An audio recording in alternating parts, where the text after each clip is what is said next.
Hello friends, स्वागत है आपका मेरे यूट्यूब चैनल दीप क्लासेस में, जिसमें हमारा आज का टॉपिक है कहानी नमक का दरोगा। हमारा आज का टॉपिक स्टार्ट करने से पहले अगर आप हमारे यूट्यूब चैनल पर नए हैं या आपने अभी तक हमारे यूट्यूब चैनल को सब्सक्राइब नहीं किया है तो इसे सब्सक्राइब कर लें, जिससे हमारे आने वाले वीडियो के सभी नोटिफिकेशंस आप तक पहुंच सके। चलिए अब हम अपना टॉपिक स्टार्ट करते हैं।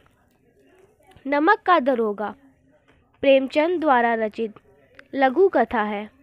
इसमें एक ईमानदार नमक निरीक्षण की कहानी को बताया गया है, जिसने काला बाजारी के विरुद्ध आवाज़ उठाई।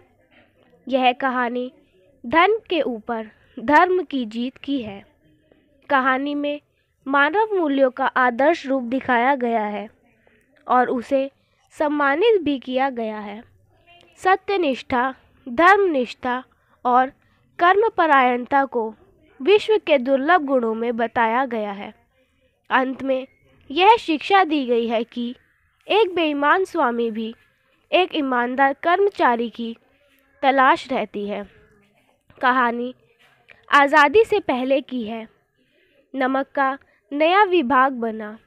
विभाग में ऊपरी कमाई बहुत ज़्यादा थी, इसलिए सभी व्यक्ति इस विभाग में काम करने के उत्सुक थे।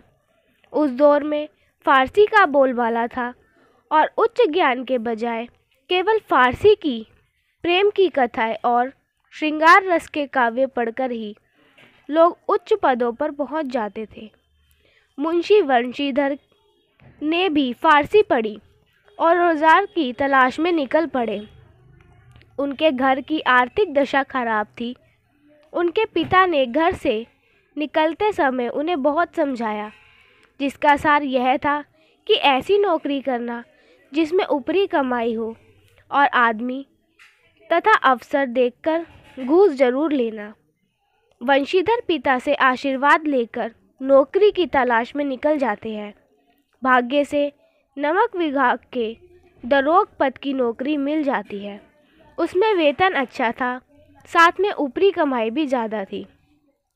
यह खबर जब पिता को पता चलती है तो वह बहुत खुश होते हैं। मुंशी वंशीधर ने 6 महीने में अपनी कार्यकुशलता और अच्छे आचरण से सभी अधिकारियों को मोहित कर लिया था। जाड़े के समय एक रात वंशीधर अपने दफ्तर में सो रहे थे। उनके दफ्तर में 1 मील पहले जमुना नदी की थी, जिस पर नावों का पुल बना हुआ था। गाड़ियों की आवाज़ और मल्लाहों की कोलाहल से उनकी नींद खुली। बंदूक जेब में रखा और घोड़े पर बैठकर पुल पर पहुँचे। वहाँ गाड़ियों की एक लंबी कतार पुल पार कर रही थी। उन्होंने पूछा, किसकी गाड़ियाँ हैं? तो पता चला पंडित अलोपीदीन की है। मुंशी वंशीधर चौंक पड़े। पंडित अलोपीदीन इलाके में सबसे प्रतिष्ठित जमींदार थे। लाखों रुपए का व्यापार था। मुंशीधर ने जब जांच किया तब पता चला कि गाड़ियों में नमक के ढेरों के बोरे हैं। उन्होंने गाड़ी रोक ली। पंडित जी को यह बात पता चली तो वह अपने धन पर विश्वास किए वंशीधर के पास पहुँचे और उनसे गाड़ियों को रोकने के बारे में पूछा। पंडित जी ने वंशीधर को रिश्वत देकर गाड़ियों को छोड़ने को कहा, परंतु वंशीधर अपने कर्तव्य पर अडिग रहे और पंडित जी को गिरफ्तार करने का हुक्म दे दिया। पंडित जी आश्चर्यचकित रह गए। पंडित जी ने रिश्वत को बढ़ाया भी, परंतु वंशीधर नहीं माने और पंडित जी को गिरफ्तार कर लिया। अगले दिन यह खबर हर तरफ फैल गई।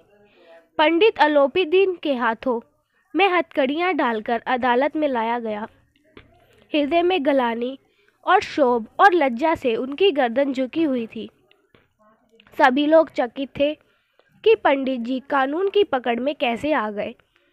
सारे वकील और गवाह पंडित जी के पक्ष में थे। वंशीधर के पास केवल सत्य का बल था। न्याय की अदालत में पक्षपात चल रहा था।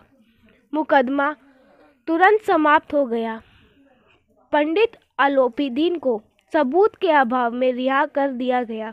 वंशीधर के उद्दंडता और विचारहीनता के बर्ताव पर अदालत ने दुख जताया, जिसके कारण एक अच्छे व्यक्ति को कष्ट झेलना पड़ा।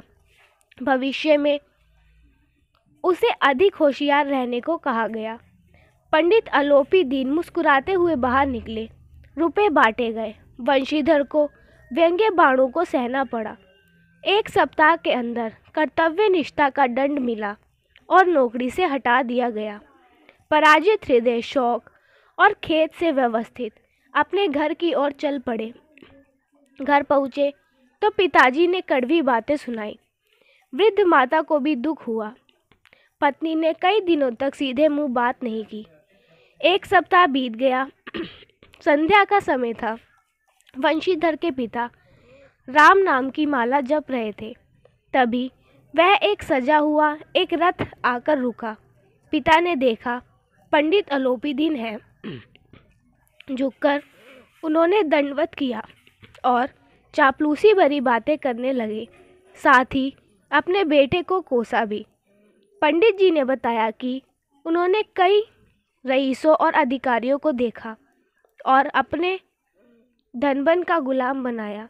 ऐसा पहली बार हुआ जब कोई व्यक्ति ने अपनी कर्तव्य निष्ठा द्वारा उन्हें हराया हो। वंशीधर ने जब पंडित जी को देखा तो स्वाभिमान सहित उनका सत्कार किया। उन्हें लगा कि पंडित जी उन्हें लज्जित करने आए हैं, परंतु पंडित जी की बातें सुनकर उनके मन का मैल मिट गया और पंडित जी की बातों को उनकी उदारता बताया। उन्होंने पंडित जी को कहा कि उनका जो हुक्म होगा वह करने को तैयार है। इस बात पर पंडित जी ने स्टैंप लगा हुआ एक पत्र निकाला और उसे प्रार्थना स्वीकार करने को बोला। वंशीधर ने जब कागज़ पढ़ा तो उसमें पंडित जी ने वंशीधर को अपनी सारी जायदाद का स्थायी मैनेजर नियुक्त किया था। कृतज्ञता से वंशीधर की आंखों में आंसू आ गए और उन्होंने कहा कि वह इस पद के योग्य नहीं है। इस पर पंडित जी ने मुस्कुराते हुए कहा कि उन्हें अयोग्य व्यक्ति ही चाहिए। वंशीधर ने कहा कि उसमें इतनी बुद्धि नहीं कि वह यह कार्य कर सके। पंडित जी ने वंशीधर को कलम देते हुए कहा कि उन्हें विद्यावान नहीं चाहिए बल्कि धर्मनिष्ठ व्यक्ति चाहिए। वंशीधर ने कांपते हुए मैनेजर की कागज़ पर दस्तखत किया। पंडित अलोपीदीन ने वंशीधर को खुशी से गले लगाया।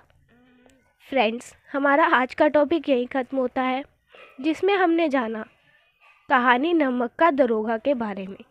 हमारा आज का टॉपिक आपको पसंद आया हो तो वीडियो को लाइक एंड शेयर करें और हमारे चैनल को सब्सक्राइब करें। Thank you for watching.